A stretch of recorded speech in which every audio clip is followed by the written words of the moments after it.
Revelation 20. The 1,000 years and the judgment of Satan and the dead. And I saw an angel coming down out of heaven, having the key to the abyss and holding in his hand a great chain. He seized the dragon, that ancient serpent, who is the devil, or Satan, and bound him for 1,000 years. He threw him into the abyss, and locked and sealed it over him, to keep him from deceiving the nations any more, until the 1,000 years were ended. After that, he must be set free for a short time. I saw thrones on which were seated those who had been given authority to judge, and I saw the souls of those who had been beheaded because of their testimony about Jesus, and because of the word of God. They had not worshipped the beast or its image, and had not received its mark on their foreheads or their hands. They came to life and reigned with Christ 1,000 years. The rest of the dead did not come to life until the 1,000 years were ended. This is the first resurrection. Blessed and holy are those who share in the first resurrection.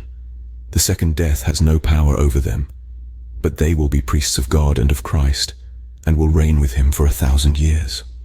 When the 1,000 years are over, Satan will be released from his prison, and will go out to deceive the nations in the 4 corners of the earth, Gog and Magog, and to gather them for battle. In number they are like the sand on the seashore. They marched across the breadth of the earth and surrounded the camp of God's people, the city he loves. But fire came down from heaven and devoured them. And the devil, who deceived them, was thrown into the lake of burning sulfur, where the beast and the false prophet had been thrown. They will be tormented day and night forever and ever. Then I saw a great white throne and him who was seated on it. The earth and the heavens fled from his presence, and there was no place for them.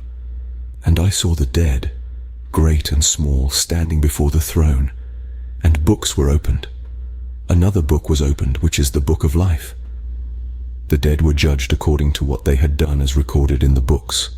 The sea gave up the dead that were in it, and death and Hades gave up the dead that were in them, and each person was judged according to what they had done. Then death and Hades were thrown into the lake of fire. The lake of fire is the second death. Anyone whose name was not found written in the book of life was thrown into the lake of fire.